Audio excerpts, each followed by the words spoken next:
O seu filho ou aluno está com dificuldade no processo de leitura e escrita? Então vem comigo que a gente vai dar várias dicas para você hoje.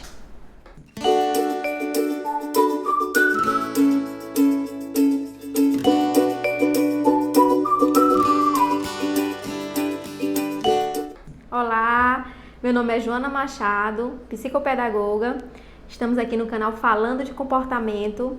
Se você está chegando agora, se inscreve no canal, deixa o seu like. Vamos reforçar nosso comportamento de pesquisar e procurar novidades para vocês. Hoje nós vamos falar sobre leitura e escrita. Esse é um tema muito instigante, muito difícil de se trabalhar, principalmente para pais, mediadores que estão no processo de alfabetização dos pequenos. Mesmo sendo esse um tema bem difícil de se trabalhar, na verdade ele é a base de todos os outros conteúdos, né? A leitura e a escrita é a base de todos os conteúdos que nós vamos precisar para formar academicamente nosso aluno, nosso filho, nosso paciente.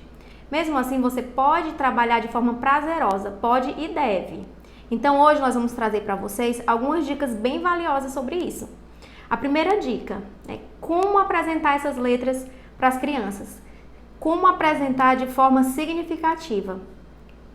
Primeiro passo, você ter o cuidado de apresentar o som para iniciar o processo de aquisição da consciência fonológica.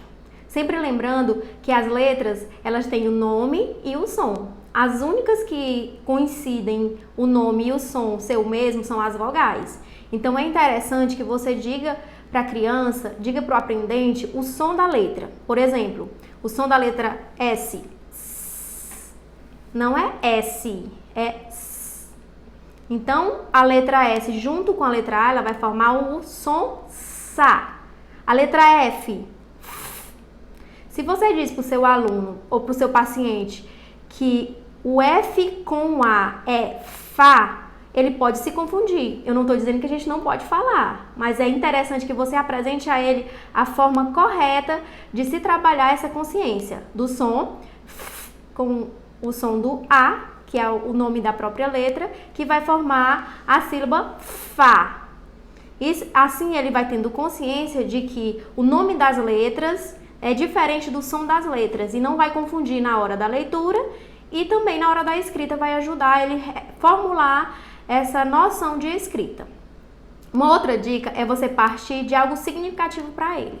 De onde você quer começar a alfabetizar? Vamos começar a partir do nome dele? Ou do nome da família, ou do nome de um brinquedo que ele goste muito. Algumas crianças, elas têm, né, alguns brinquedos que são significativos, que são brinquedos prazerosos, que chamam a atenção, desenho animado, personagens. Isso tudo você pode utilizar no processo de alfabetização. Coloca o nome dele numa planilha, vá mostrando para ele, nomeando as letras, depois apresentando o som que essa letra faz, contando quantas letras tem. Uma outra dica é trabalhar música, né? A música, ela aproxima a criança de forma prazerosa, de forma rítmica, de forma artística da aprendizagem.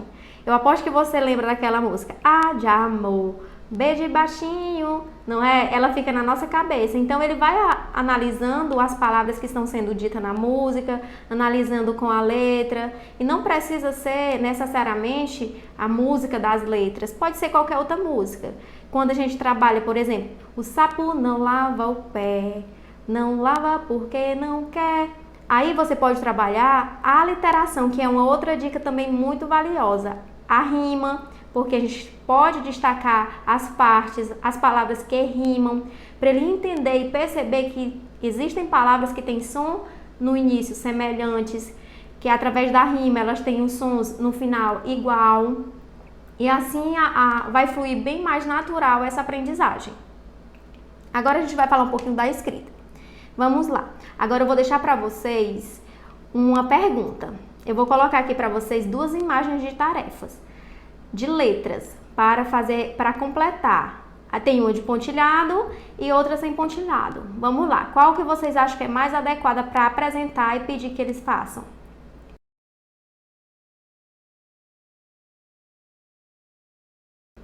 Quem falou que é a figura número 2 está correta. Aí você pode me perguntar, mas o pontilhado não pode? Não é que não possa. O pontilhado ele é muito interessante e ele é uma dica muito valiosa também. Mas o pontilhado ele deve ser apresentado quando a criança já adquiriu a consciência de que letra ele está traçando. Porque imagina você, uma criança que está juntando vários pontinhos sem saber muito bem o que está fazendo, né? Ali vai perdendo o valor, a intencionalidade daquela tarefa, ele vai desenvolver a habilidade de ligar pontos, não é de traçar a letra. Por isso é mais interessante você pedir para ele cobrir inicialmente com a letra um pouco esvaecida, depois que ele conhecer a letra, a gente vai para o pontilhado.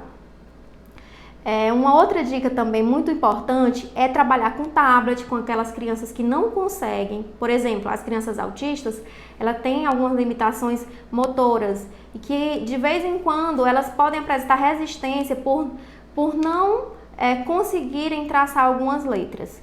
Então a gente pode usar cartões, tablets, imagens para ele fazer, né, o contorno das imagens, das palavras que tem nessas imagens. A gente pode usar também dicas visuais para fazer o pareamento dessas palavras, para depois ele traçar em cima e saber o que ele está traçando. Não apresentar de cara a palavra. Que ele conheça as letras, depois dele conhecer, ele conheça que palavra ele está traçando. Uma dica também muito valiosa que nós vamos falar agora é da folha estruturada. Se você, né, tem dificuldade de apresentar, ou se a criança tem uma resistência de acompanhar, por exemplo, o nível da turminha, a atividade que a turminha está fazendo, vamos apostar numa folha estruturada, algo que seja do interesse dele, algo que seja próximo dele, assim como eu falei no início, né? Trazer sempre algo que seja prazeroso a ele e que seja familiar para a sua aprendizagem. Quando eu falei agora de letras, né, me veio à cabeça falar com vocês também a respeito da letra cursiva. Olha só. A letra cursiva, muitos pais, muitos professores, muitos educadores, muitos terapeutas têm dúvida. E aí? A criança fez 5 anos, está na hora de apresentar a letra cursiva? E aí, qual a idade certa dele escrever com letra cursiva? A letra cursiva a gente vai colocar como apresentação apenas, a gente vai oferecer essa letra cursiva. Mas a criança ela não precisa necessariamente saber letra cursiva para ser letrado, para ser uma criança que saiba ler e escrever. Então, assim, vai ficar bem livre. Existem crianças que aprendem a escrever com letra caixa alta, depois eles mudam, eles têm interesse pela letra cursiva, outras nem têm interesse pela letra cursiva e permanecem na letra caixa alta. Então, isso não é um fator determinante para a escrita. E a última dica que eu vou falar para vocês sobre a escrita também é sobre ter cuidado na hora da apresentação dessa letra, certo? Lembre sempre de ficar mudando a forma que você está falando a letrinha que está escrevendo, que está representando. Por exemplo, a letra A. Quem nunca disse assim? Sobe, desce e corta, né? Por que nós devemos ter cuidado? Por que a gente tem que variar a forma de falar o nome da letra? Porque a criança ela pode pensar que a letra se chama sobe, desce e corta, né? Ou então faz um pazinho, corta lá em cima. A gente pode sim falar isso, a gente pode dar dicas verbais, né? Porém, é muito interessante que você varie e sempre que você apresentar, dê essa dica, você lembre que a letra que ele está fazendo é a letra A. Lembre que a letra que ele está fazendo é a letra T. Assim, ele pode até se confundir, mas ele vai levantar suas hipóteses e vai aprender que a letra que ele está traçando é a letra A ou a letra que você quer apresentar. Que bom que você chegou até aqui. Não esquece de deixar seu like e aí nos comentários comenta o que você achou do nosso vídeo. Se tiver alguma dúvida, deixa a dúvida que nós vamos procurar, pesquisar e trazer outros vídeos interessantes aqui para você. Tchau, tchau. Até a próxima.